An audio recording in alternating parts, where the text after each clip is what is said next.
2024年，一个男人走进中东的王宫，开口就要7万亿美元。这个数字相当于日本全年的 GDP， 相当于苹果、微软、谷歌3家公司加起来的总市值。他要拿这笔钱干什么？建核电站，买光地球上的芯片。他要通过暴力堆叠来造神。这个疯狂的计划最终演变成了一个国家战略，代号“星际之门”。Stargate. So put that name down in your books, because I think you're going to hear a lot about it. 这个男人叫山姆·奥特曼，他是 OpenAI 的 CEO， 是 ChatGPT 之父，是把人类一脚踹进 AI 时代的人。但他身上却有着最矛盾的精神分裂。他一边警告超级智能可能是人类生存的最大威胁，另一边却在亲手缔造世界上最大的 AI 基建。问题是，经历创始团队的4分5裂、荒诞的政变、核心技术人员组团叛变以及马斯克的疯狂复仇，这位 AI 新王还能稳坐他的王座吗？大家好，这里是有点在理。今天让我们从 AI 争霸的暴风眼山姆·奥特曼来拆解一场即将改变人类命运的权力之争。AI 的权力之争到底在争什么？表面上大家争的是算力，是芯片，是那几个天才科学家的归属。但如果你了解每个人的底色之后，你就会知道这场博弈的背后是权力与信仰之争。这里就引出了最核心的问题：在 AGI 降临的前夜，到底是谁的路径和信仰能够率先带领人类走向超级人工智能？要看见这个终局，我们必须把时间拨回那个改变人类历史的2012年，回到复仇者联盟集结的起点。2012年以前 ，AI 就像个只会死记硬背的差生。直到一场图像识别大赛，一个叫 AlexNet 的神经网络横空出世，上演了一场声势浩大的屠杀。它不靠人类教规则，而是靠巨大的数据和算力，像外星生物一样自我进化，最终以碾压姿态把图像识别的错误率从26%瞬间赚到了15%。整个学术界都疯了，大家发现原来深度学习才是那个打开人工智能的钥匙。就在所有人都还没回过神时，谷歌出手了。是巨资把 AlexNet 的创始人纳入麾下。2014年，谷歌又挥舞着6.5亿美元的支票，强行买下了 DeepMind， 就是那个后来造出 AlphaGo、羞辱了整个人类奇谭的团队。一夜之间，地球上最顶尖的 AI 大脑全被圈进了谷歌的围墙。Facebook 慌了，苹果慌了，微软也慌了。这时候的硅谷弥漫着一种强烈的焦虑感，大家意识到一个恐怖的事实：如果 AI 是未来的上帝，那么这个上帝已经信谷歌了。但有一个人却觉得，当所有人都有同一个敌人时，正是吹响集结号角的绝佳时机。他叫山姆·奥特曼，那是他在29岁刚当上 YC 的掌门人。YC 是什么？硅谷的兵工厂，决定无数创业公司生死的阎王殿。奥特曼每天坐在那里，看着成千上百个天才为了几百万融资争得头破血流。他阅人无数，但他最擅长的不是看人，而是改写现实。高中时，他面对宗教团体对性少数群体的抵制，别人隐忍闪躲，但他却直接当着上千人的面公开出柜。一间教室一间教室的谈判，最终硬生生地逼着校方修改规则，给性少数人群设立安全空间。他的第一家公司用户没有几个，换别人早破产了，但他硬是凭3寸不烂之舌，把这个空壳以4300万美元卖了出去。YC 教父保罗·格雷厄姆评价他，把山姆扔到食人族的岛上，5年后回来，他就是那个岛的国王。这就是奥特曼的底色，他从不适应环境，他只负责扭转环境。当他看着谷歌正在成为一股不可阻挡的势力时，他反而觉得这是一个绝佳的猎杀时刻。2015年的旧金山，一个夜晚，奥特曼组了一个局。这一局堪称谷歌版的复仇者联盟，其目标只有一个：拉人拉钱，共同对抗那个可能会垄断人类 AI 的潜在灭霸，也就是谷歌。来，我们一起看看晚宴名单，大咖云集，还都是老熟人。有喊着要拯救人类的马斯克，有我们上期视频的主角帕兰提尔的幕后大佬蒂尔，有领英的创始人霍夫曼，他同样是黑豹黑帮的一员，也是硅谷人脉王。还有几个来自谷歌和 Facebook 的研究员，他们冒着被老东家拉黑的风险，偷偷来参加这个晚宴。但这群人里的真正主角是一个从谷歌叛逃的科学家，他叫伊利亚，是2012年那个震惊世界的 AlexNet 的核心作者之一。谷歌为了留住他，开出天价薪水，但伊利亚在谷歌待了1年多，越来越觉得不得劲儿。谷歌做 AI 是为了卖广告，但他想搞清楚智能的本质，他想造神。谷歌却只想印钞。当奥特曼告诉他要成立一个非盈利的 AI 研究机构时，伊利亚几乎没有任何犹豫就加入了。他说不想让 AI 只属于一家公司。这句话也将在8年后变成回旋镖扎进他的脑门，因为那是他也出局，而罪魁祸首正是此刻坐在他对面微笑着点头的山姆·奥特曼。2015年，这些正义使者成立了一个以守护人类安全为使命的非盈利组织 OpenAI 诞生了。那一年的奥特曼30岁，他是 YC 的掌门人，也是 OpenAI 的联合主席。马斯克觉得他是同路人，伊利亚觉得他是有追求的理想主义者，媒体觉得他是天才少年。但殊不知，在复仇者联盟的内部，权力的齿轮已经开始悄悄转动。接下来的7年里，奥特曼将连续上演3场权力之争，每一场都让他离王座更进一步。OpenAI 成立3年后，第一道裂痕炸开了，一场关于谁才是 OpenAI 真正主人的战争爆发了。此时，谷歌刚刚发布了 Transformer 架构，这玩意是什么？它是 GPT 的 T， 是所有大模型的祖宗。谷歌造出了核武器，而 OpenAI 还像个大学社团，在开研讨会聊哲学。马斯克急了，他拍出一份方案，简单粗暴，把 OpenAI 并入特斯拉，由他全面接管。他坚信，只有特斯拉的现金流和他的铁腕才能杀出一线生机。而坐在对面的奥特曼早已联合了所有高管，精心设计了一场道德陷阱。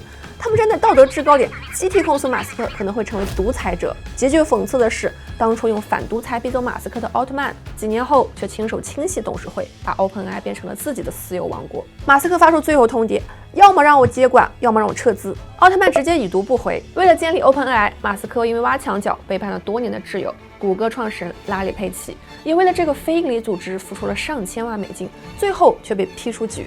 6年后，当马斯克创立 xAI 起诉 OpenAI， 指控奥特曼进行莎士比亚级的欺骗时，所有人才明白复仇的种子在这一刻就已经种下。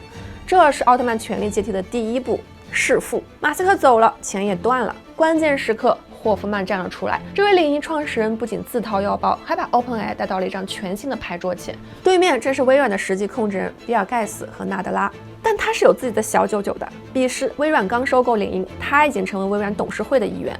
为了保住非盈利的正义大旗，同时又能拿到微软的10亿美元，奥特曼发明了一个在硅谷史上最天才也最怪异的架构——有上限的盈利公司。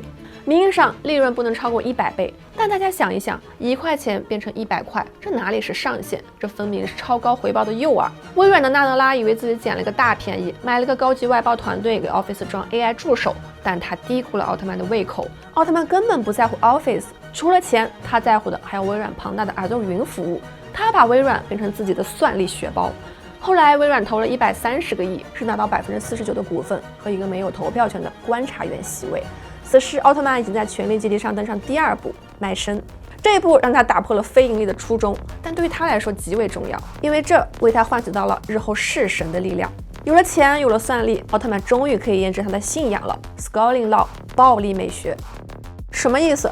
别管原理，大力出奇迹。算力不够，那就加钱；模型不够大，那就继续加。只要堆得够猛，砖头也能飞起来。但这吓坏了一个人，研究副总裁达里奥·阿莫代。这里有一个极具讽刺的细节，阿莫代本人正是 Scaling Law 这篇论文的第一作者，他是最先发现大力出奇迹的人。正因如此，他比任何人都清楚这股力量失控的风险。他警告奥特曼，如果我们造出一个控制不了的怪物，跑得快又有什么意义？但资本已经入局，奥特曼眼里只剩下增长，两人的裂痕越来越深，最终无法弥合。最终，奥特曼主导的加速派赢了安全派，逼得阿莫代带着11名核心成员集体出走，创立了 Anthropic。信仰的分裂为日后 AI 权力争霸埋下了伏笔。这家公司日后造出了 Claude， 在2025年，它一度成为 ChatGPT 最大的噩梦。当安全派被排挤到不得已离开团队，以人类为安全的口号早就扭曲变形。权力阶梯的第3步是清洗良心。此时，通往王座的路已经铺满了盟友的尸体。奥特曼急需一个机会，向全世界证明自己是对的。2022年11月30日，这个机会来了。那一天，团队觉得产品不够成熟，发布是个坏决定，就连伊利亚也这么认为。但奥特曼一锤定音，我们就这么做。那个产品就叫 ChatGPT。没人知道这个世界即将被彻底改变，而真正的风暴才刚刚开始。2022年11月30日 ，ChatGPT 悄悄上线，没有发布会，没有广告，只是在官网挂了一个链接。奥特曼在社交软件上发了一条讯息：今天我们发布了 ChatGPT， 试着和它聊聊天。语气轻描淡写，像是在说今天午饭吃了3明治。但5天后 ，ChatGPT 的用户已经突破了100万，2个月后，用户突破了1个亿，这是人类历史上增长最快的消费级应用。Instagram 用了2年半才达到了1亿用户 ，TikTok 用了9个月，而 ChatGPT 只用了60天。整个世界都疯了，学生用它写论文，程序员用它写代码，律师用它写诉状，作家用它写小说。所有人突然意识到，这不是一个聊天机器人，这是一场革命的开端。谷歌内部拉响了红色警报，这是谷歌历史上第一次启动最高级别的危机响应。他们花了20年建立的搜索帝国，可能在一夜之间被颠覆。微软股价暴涨，纳德拉笑得合不拢嘴。他当初投的那10亿美元，现在看起来像是在抢劫。而奥特曼一夜之间从硅谷的天才少年变成了 AI 教父。但有一个人在这场狂欢中越来越沉默，伊利亚，他是 OpenAI 的首席科学家，是 ChatGPT 能存在的技术奠基人。当全世界都在欢呼的时候，伊利亚却在问一个没人想听的问题：我们真的知道自己造出了什么吗？他开始研究一个让他夜不能寐的课题——超级对齐。简单说就是，当 AI 比人类更聪明的时候，我们怎么确保它还听人类的话？他发现，随着模型越来越大 ，AI 开始展现出一些涌现功能，没人教过他的能力，他自己悟出来了。这让伊利亚兴奋，也让他恐惧。兴奋的是 AGI 可能比所有人想象的都要更近；恐惧的是，他们可能正在打开一个关不上的潘多拉魔盒。他开始频繁地和奥特曼发生冲突，伊利亚想要慢下来，想在安全问题上投入更多资源，但奥特曼停不下来。ChatGPT 的成功已经尝到了甜头，资本在催促，竞争对手在追赶，整个世界都在期待 OpenAI 的下一步。这时候你告诉他要慢下来，不可能，油门已经焊死了。伊利亚越来越焦虑，他开始在公司内部寻找同盟，那些和他一样担心失控的人。他找到了董事会的几个成员，开始秘密讨论一个疯狂的计划。如果奥特曼不愿意踩刹车，那就换一个愿意踩刹车的人。他的逻辑很单纯，奥特曼已经背离了 AI 安全的初衷，变成了为增长不顾一切的疯子。只要把他踢出去，一切都会回到正轨。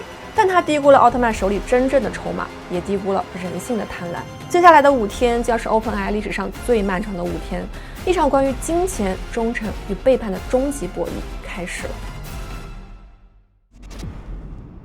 2023年10月17日，硅谷发生了历史上最荒诞的一幕，并没有什么激烈的争吵，也没有漫长的听证会。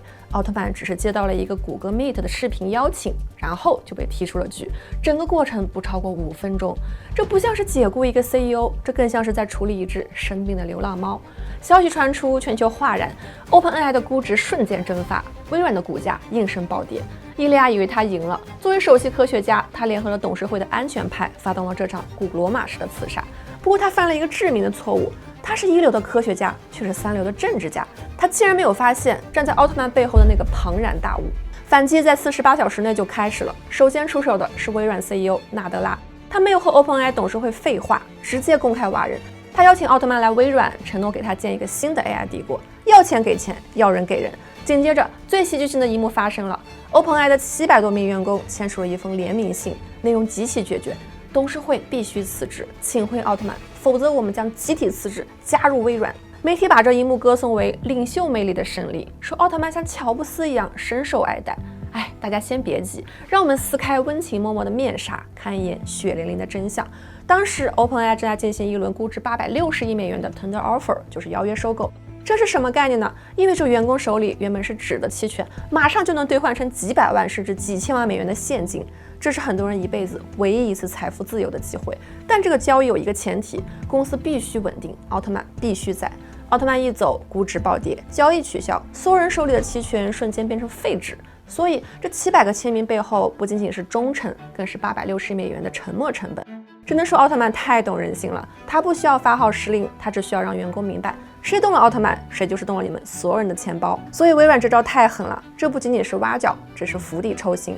如果奥特曼去了微软 ，OpenAI 立刻就会变成空壳。在巨大的利益面前，伊利亚所谓的安全理想脆弱的像一张薄纸。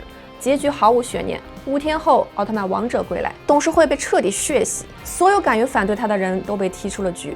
伊利亚面对众叛亲离，这位发起政变的天才科学家，为了挽救公司，被迫签署了那封要求自己辞职的联名信。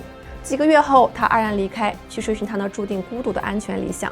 经此一役 ，OpenAI 彻底变了，非盈利的紧箍咒被彻底砸得粉碎。团队里最后一个呼吁 AI 安全的人，伊利亚也被离开了。奥特曼赢了，他经历了权力大清洗，赶走了和自己理念不合的人，砸碎了非盈利的枷锁。OpenAI 最核心的大模型团队几乎被连根拔起，但戏台才刚刚搭好，在他的身后，一个新的金钱帝国正在集结。软银的孙正义挥舞着1000亿支票，甲骨文的拉里·埃里森拿出了数据中心，微软的纳德拉奉上了无限算力。他们正在共同打造人类最大的 AI 基建——星际之门。他赢了 OpenAI 的内战，但在 AI 权力争霸赛中，在山姆奥特曼的王座之下，同时也涌现了一批想要把他拉下马的敌人。在用金钱和算力堆起的暴力美学信仰下，山姆奥特曼到底能不能靠大力出奇迹？谁将拥有定义未来的权利？谁的路径和信仰将带领人类率先实现 AGI？ 故事未完待续，这场诸神之战才刚刚拉开序幕。屏幕前的你怎么看呢？你认为山姆奥特曼的路径和信仰会率先带领人类实现 AGI 吗？欢迎在评论区留言，下期精彩继续！记得点赞、转发、收藏，拜拜。